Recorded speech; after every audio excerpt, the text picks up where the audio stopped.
Hi friends, तो आज આપણે બનાવશું ગુજરાતી દાળ। તો ગુજરાતી દાળ આપણે બનાવીએ છીએ તુવરની દાળ। તો તુવરની દાળમાં એક ટામેટું, મીઠું અને એકદમ સ્લાઇડ હળદર નાખી 4 સીટી લઈ લીધા પછી મેં આ દાળને ક્રશ કરી દીધી છે। ગુજરાતી દાળ નોર્મલી સ્વીટ હોય છે, તો ગળપણ માટે આપણે અહીંયા ગોળ વાપરીએ છીએ। હું આ ગોળ વાપરું છું, देसी गोळ वापरू छूं हूँ आनी माटे। बिग बास्केट नो छे, तमे कोई पण लई शको छो। हवे आपणे एमां मीठुं नाखी देशुं। गुजराती दाळ पतली होय छे। मरचुं नाखशुं, हळदर,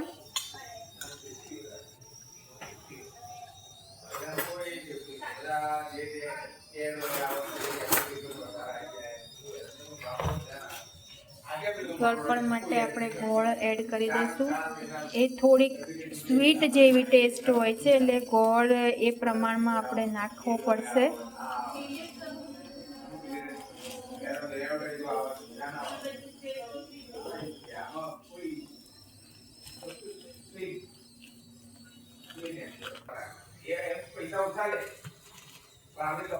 આપણે ગોળ એડ કર્યો છે।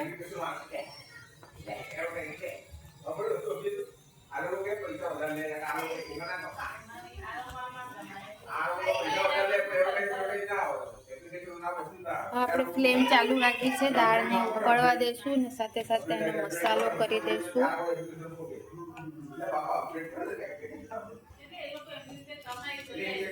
આ મેં અરાઉન્ડલી 7 થી 8 પર્સન માટે દાળ બનાવી છે।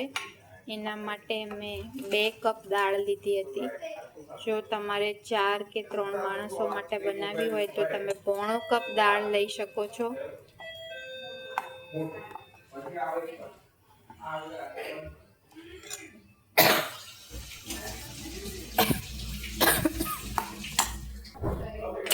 દાળ ગળપણ ખટાશવાળી હોય છે, એટલે ખટાશ માટે તમે કોકમ લઈ શકો છો, તમે આંબલી લઈ શકો છો અને તમે લીંબુ લઈ શકો છો। તમે સિઝન પ્રમાણે કંઈ પણ લઈ શકો છો। તો અત્યારે અમે એમાં લીંબુ એડ કરીએ છીએ। કોકમવાળી દાળ પણ બહુ સરસ ટેસ્ટી લાગે છે। અને જે લોકો આંબલી ખાઈ શકતા હોય એ આંબલીને પલાળીને એનું પાણી પણ એડ કરી શકે છે। તો અહીંયા અમે અરાઉન્ડલી 1.5 જેટલું લીંબુ એમાં નીચોવ્યું છે। ગળી અને ખટાશવાળી ગુજરાતી દાળ આપણી બનીને તૈયાર થશે। એમાં આપણે નાખશું દાણા, સિંગદાણા નાખશું, માંડવીના દાણા નાખી દઈશું એમાં।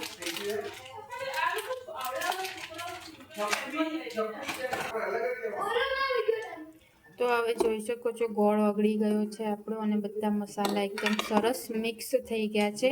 તો હવે આપણે એક છેલ્લી જ વસ્તુ બાકી રહેશે, જે છે આપણી દાળનો વઘાર। તો વઘાર થોડીક દાળ ઉકળી જશે એટલે આપણે એનો વઘાર લઈ લેશું।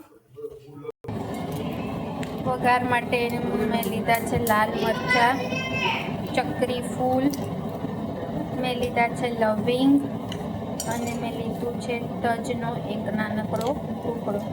તો મેં બધા ખડા મસાલા તૈયાર કરી દીધા છે ને હવે આપણે એનો વઘાર લેશું। મેં તેલ અહીંયા મૂકી દીધું છે। અહીંયા એક બાજુ દાળ ઉકળી રહી છે, જોવો છો। દાળને ઉકાળવી ખૂબ જરૂરી છે। દાળ ઉકાળશો તો એનો સરસ ટેસ્ટ આવશે। એટલે જેટલું પાણી હશે એનું 1/4 જેટલું પાણી હશે એ બળી જશે। એટલી ઉકાળવાની છે, એનું માપ છે કે જેટલું પાણી લીધું હશે આપણે એની 1/4 આપણે દાળને ઉકાળી લેવાની છે। તો અહીંયા વઘાર મારો આવી ગયો છે। તો મેં સિંગ તેલની અંદર નાખ્યું છે રાઈ,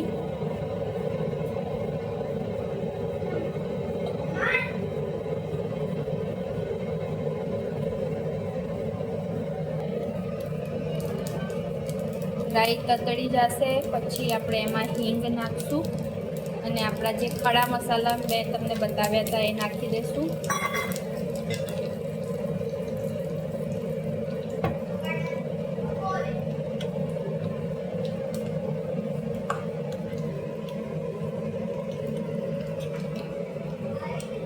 એમાં હિંગ, લાલ મરચું, હળદર ને લાલ મરચું નાખ્યા પછી વઘાર આવી ગયો છે. દાળમાં મિક્સ કરી દઈશું આપણે.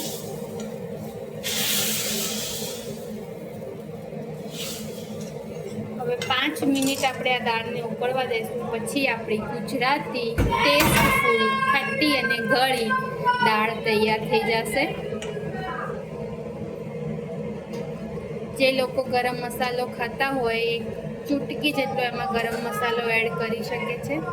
તો મેં એમાં 1 ચપટી જેટલો ગરમ મસાલો એડ કરી દીધો છે. એનાથી ખૂબ જ સારી સ્મેલ અને ટેસ્ટ આવશે.